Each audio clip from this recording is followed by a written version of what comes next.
हाँ, good evening बच्चों। इस क्वेश्चन को समझ लेते हैं। क्वेश्चन समझने के पहले मैं दो तीन चीज़ें समझा देना चाहता हूँ।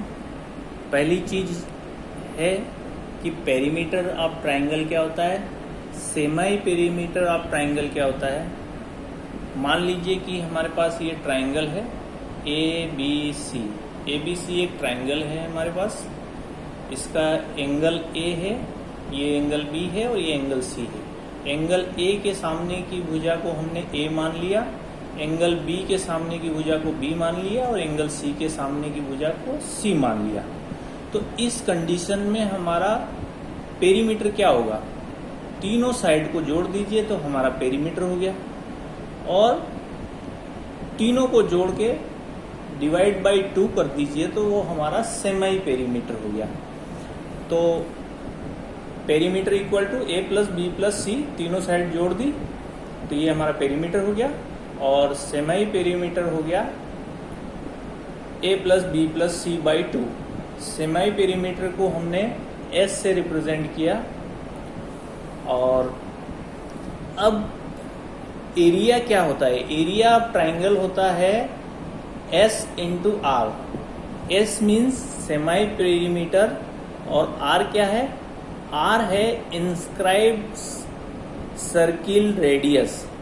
इंस्क्राइब्ड सर्किल रेडियस क्या होता है, जो सर्किल के अंदर ट्राइंगल के अंदर आप एक सर्किल बनाएंगे जो तीनों साइड को टच करेगा, तो उसका जो रेडियस होगा वो इंस्क्राइब्ड सर्किल रेडियस कहलाता है। तो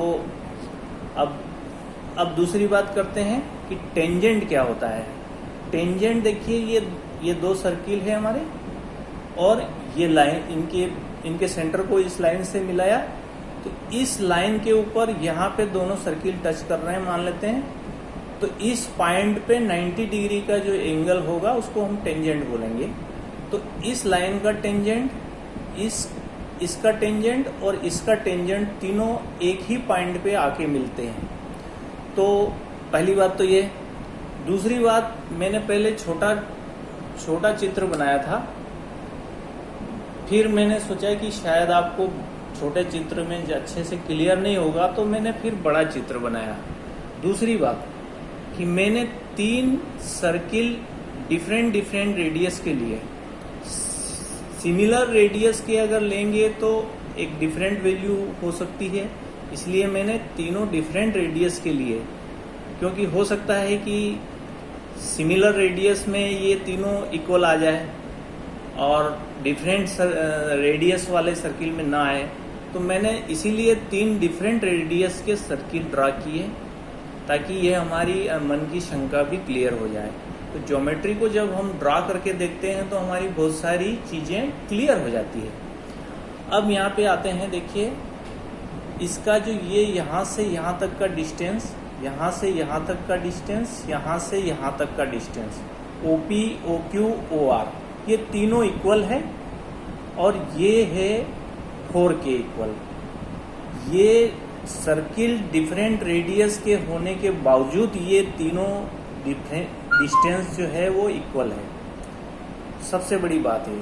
और ये एंगल जो है 90 डिग्री का है, क्योंकि इस लाइन के ऊपर परपेंडिकुलर है। अब बात करते हैं कि सेमी पेरीमीटर की बात कर ली है हमने, तीनों साइड को जोड़ के उसको डिवाइड बाई 2 कर देंगे तो सेमी पेरीमीटर हो जाएगा। और इसका एरिया कैसे निकालेंगे, तो एरिया निकालने के लिए हमने एक सिंपल सा ट्रिक लगाया कि इस बड़े वाले ट्रायंगल को हमने 3 हिस्सों में डिवाइड कर लिया।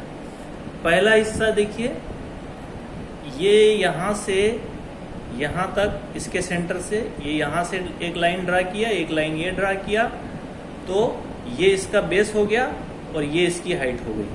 सिमिलरली इस ट्रायंगल में ये इसका बेस हो गया और ये इसकी हाइट हो गई। अगर हम मान लेते हैं कि ये एक ट्रायंगल है, ठीक है, तो ये इसका बेस हो गया और ये इसकी हाइट हो गई, और ये इसका बेस हो गया और ये इसकी हाइट हो गई। तीनों ट्रायंगल का एरिया आप जोड़ देंगे तो हमारा पूरे ट्रायंगल का एरिया आ जाएगा। अब ये इसी तरीके से मैंने किया है, देखिए ये 3 ट्राइंगल का एरिया हमने निकाल लिया, area of C1 C2 C3। तो C1 C2 C3 सर्किल का सेंटर है और इसका तीनों का एरिया हमने निकाला, तो 1/2 R1 plus R2 into OR। अब यहाँ पे देखिए, ये इस ट्राइंगल की बात कर रहे हैं, तो ये इसका बेस कितना है, यहाँ से यहाँ तक R1 और यहाँ से यहाँ तक R2, तो R1 प्लस R2 और ये इसकी हाइट OR।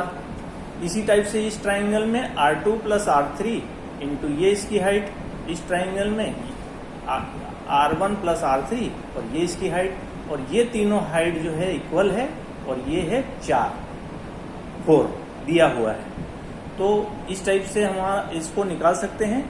बाकी कैलकुलेशन है, और एक और चीज है, हेरॉन्स का फार्मूला हमने यूज किया है। हेरॉन्स का फार्मूला आपको पता होगा, ये हेरॉन्स का फार्मूला है S into S minus A S minus B S minus C। S means semi perimeter, और ये हेरॉन्स का फार्मूला है, बाकी कैलकुलेशन है और कुछ नहीं है।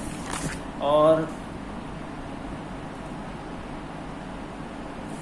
हाँ, एरिया का आपको पता ही है, आप बता सकते हैं। Okay, thank you.